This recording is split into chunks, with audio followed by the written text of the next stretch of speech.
Evet, Clio 4 marka aracımıza LED xenon takacağız. Şu şekilde normal araçlarımız.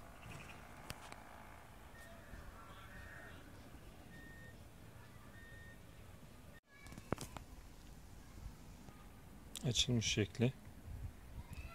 Sağ taraftaki H1, sol taraftaki H7.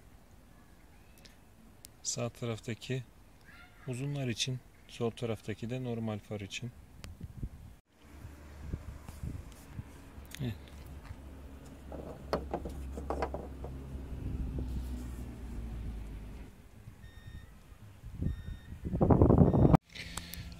Arkadaşlar, uzunlarla ilgili şöyle bir durum var. Normalde çıkan tek hat uzunlarda bu çıkanı, kırmızıyı biz bağlıyoruz. Böyle daha net göstereyim. Şurada dursun. Kenar koruma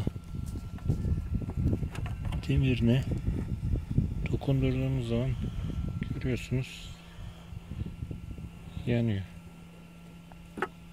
O şekilde montajını yapacağız. Diğerinin montajını yaptık. Herhangi bir sıkıntı yok. İçine tam olarak oturdu. Şurada kapanıyor. Şuradan da görünüyor zaten. İçeride. Bunda da herhangi bir sıkıntı olacağını sanmıyorum. Şöyle yanıyor zaten.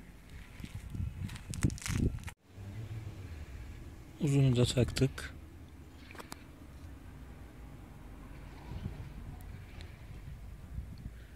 Normal çalıştıracağız şimdi.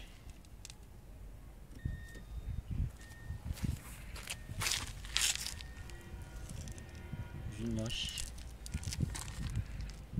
kısalar ve uzunlar. Yan taraf uzun. Şurası normal. Şöyle kapaklarını da kapattık. Hiçbir sıkıntı yok. Hepsi oldu.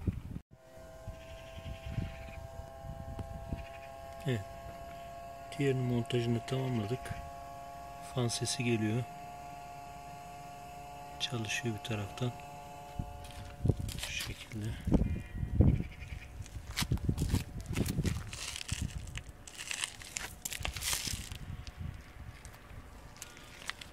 Bir tane uzunumuzu takamayacağız. Arızalı çıktı. Onu değiştireceğiz.